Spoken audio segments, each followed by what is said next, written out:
Așadar, vom începe prin a-i da cuvântul domnului cercetător dr. Vasile Diaconu pentru a ne prezenta comunicarea Descoperiri din epoca bronzului în zona Romanului. Discuții și puncte de vedere.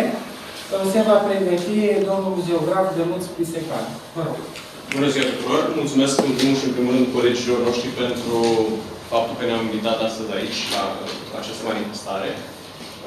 Scopul prezenței mele aici este acela de a puncta câteva lucruri referitoare la descoperirile de epoca bronzului din zona municipiului roman. Nu mai constituie o noutate pentru nimeni faptul că zona acestui oraș este una foarte bogată în vestigii arheologice, iar un alt lucru care este foarte bine cunoscut este acela că cercetarea acestor vestigii arheologice s-a datorat în cea mai mare parte bine cunoscutului dr. Vasile Osachi, prezent astăzi aici, iar mai recent colegilor noștri mai tineri care activează în cadrul muzeului. Ții mai în față. Stați cu fața la noi, că nu vă vedeți din cauza albului. Trebuie să manevrez laptopul. Ok. Deci, ca să revenim,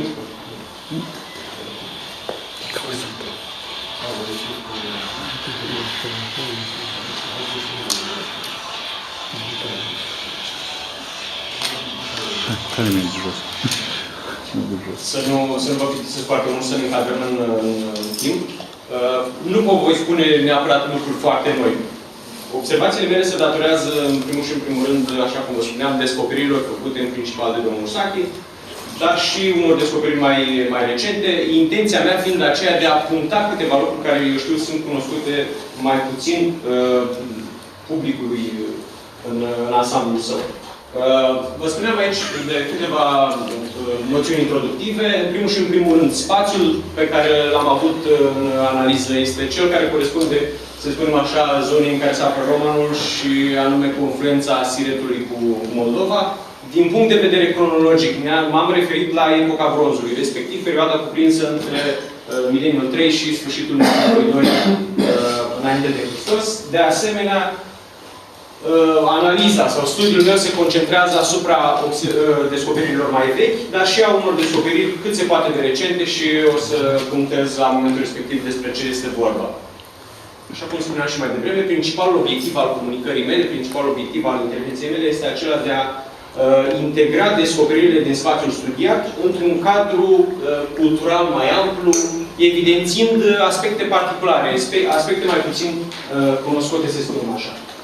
Aici este spațiul de lucru, vă spuneam, care are o rază de 25 de km și acolo vedeți punctate toate descoperirile aparținând de epocii bronzului, de aici din vecinătatea Romanului. Okay? Și am să aduc în atenția dumneavoastră câteva obiecte, eu știu, cunoscute sau mai puțin cunoscute, implicit celor care se ocupă de arheologie. Și o să vedeți de ce m-am oprit asupra doar anumitor obiecte, deși zona municipiului Roman este una extrem de bogată în descoperiri preistorice, inclusiv descoperiri în epoca bronzului. Printre altele, vedem aici un pumnal care se află în colecția Muzeului de Istorie din Roman, un pumnal realizat din silex sau din cremene. Ceea ce este important și interesant este faptul că este una dintre puținele piese de acest fel care sunt cunoscute în Moldova. În Moldova, în prezent, mai sunt cunoscute doar 3 piese de acest fel. O piesă la Luncani, în județul Bacău, o piesă la Drăgușeni, în județul Botoșani, este cea de aici. Asta este piesa de la Botoșani. Și mai există o piesă în județul Vaslui. Deci, vă spuneam, avem în fața noastră o piesă extrem de rară, este un pumnal. Și am prezentat alături analogii care se întâlnesc pe un spațiu relativ îndepărtat față de zona Moldovei, în special în zona Ucrainei și în nordul Mării Negre. Deci, vă spuneam, este o piesă deosebită, inclusiv materia primă din care a fost confecționată este un tip de silex, o varietate de cremene, să spunem așa, care se întâlnește în special în Podișul Volănian, deci în Ucraina.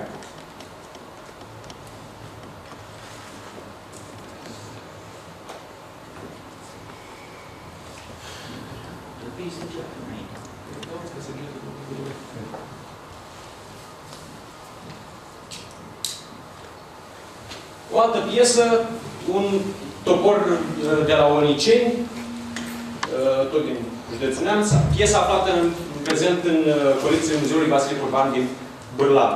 Piesa era cunoscută în literatură de specialitate și pentru specialiști doar prin desen. Iată, am ilustrat acolo și o fotografie.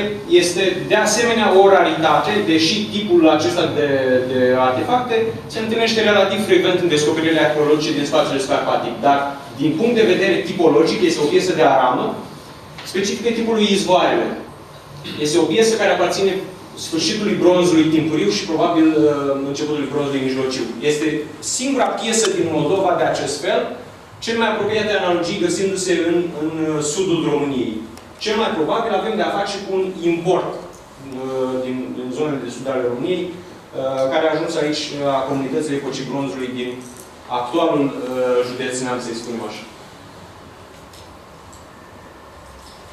Așezarea epocii bronzului de la Văleni. O așezare cunoscută tocmai prin cercetări făcute de domnul Vasile Usachi împreună cu regretatul Alexandru Vulpe, care recent a plecat la cele veșnice. La prima vedere ar putea să nu pară nimic surprinzător prin faptul că este o simplă așezare epocii bronzului. Este o așezare din bronzul mijlociu. Dar este cea de-a doua așezare cercetată în Moldova, care aparține culturii Costiș, o entitate culturală specifică bronzului mijlociu escarpatic, și de asta am considerat necesar să reliefiez acest fapt. Tocmai prin aceea că, vă spuneam, este una dintre primele așezări studiate acum, vedeți, aproape 6 decenii. Depozitul de bronzuri de la Doljești este, de altfel, dacă putem spune așa, actul de naștere al Muzeului de Istorie din Roman, dacă tot s-a vorbit mai devreme de actul de naștere al municipiului Roman, iată că depozitul acesta de bronzuri este actul de naștere al Muzeului de Istorie Roman. Din ceea ce știu eu, colecția muzeală de aici, sau bazele colecției muzeale, au fost puse tocmai de acest depozit de bronzuri. Pentru cei care, eu știu, nu sunt preocupați de preistorie și de arheologie, vă puteți spune probabil întrebarea ce înseamnă depozit sau de ce numim depozit câteva piese de bronz. Ei, să știți că în perioada preistorică acumulările acestea de piese aveau o semnificație deosebită. La prima vedere s-ar putea crede că erau adunate într-un singur loc cu scopul de a le tezauriza, să le spunem așa. Ori, recentele informații din literatura arheologică de specialitate, inclusiv cea românească și mai ales cea europeană, aduc în atenție faptul că ascunderea acestor piese avea la bază niște, să spunem așa, justificări care țineau de cult, de religie și nici de cum de partea materială, să spunem așa. Și vedeți că sunt câteva sece, întregi fragmentare, precum și un topor de bronz. Mormintele de la Tămășeni, iarăși câteva complexe aparținând de epocii bronzului cercetate tot de domnul profesor Usachi. Ceea ce este important, ele sunt publicate, au fost publicate de domnia sa. Mie personal mi-a reținut atenția o piesă, iarăși o piesă foarte rară pentru spațiul escarpatic. Este acea piesă de jos, o piesă de os perforată. Este de fapt o cataramă. Ea este întâlnită în foarte puține exemplare și în spațiul escarpatic, dintre Carpați și Prut. Dar nu este o piesă caracteristică a acestei zone.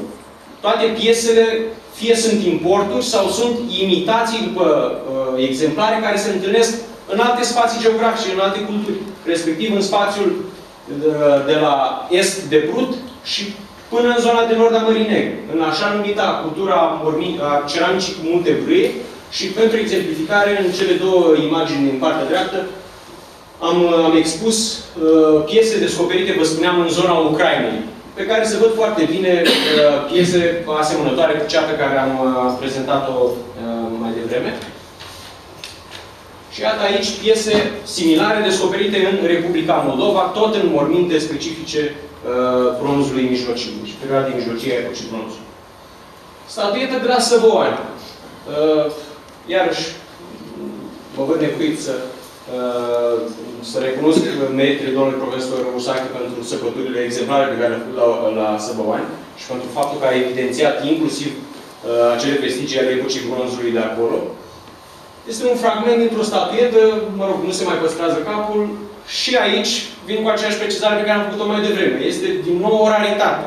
Este singura piesă din Moldova, caracteristică sfârșitul epocii bronzului, este singura piesă din Moldova, este modelată de lut. Cele mai apropiate analogii sunt în Harghita, la Nicoleni, piesele de aici de sus, care au fost descoperite într-un context cultural similar cu descoperirile de la Săbăoani, și o piesă similară în partea de jos, mă rog, ea nu este foarte bine conservată, descoperită în nord-estul Bulgariei.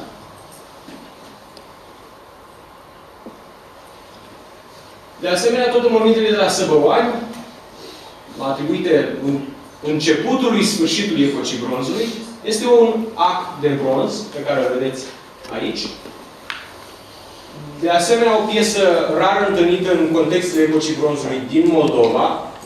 Analogii aici în Moldova sunt în partea de jos, cele 3 piese dintr-un depozit de piese de bronz descoperit la Băleni, în Galați, dar originea acestor piese de podoabă până la urmă este undeva în nordul României, într-un alt mediu cultural. Și pentru exemplificare, v-am arătat aici o piesă și un vas descoperite într-un mormânt de pe teritoriul actual al Ucrainei. Deci, originea acestor ace cu cap sau cu placă triunghilară este undeva în Ucraina.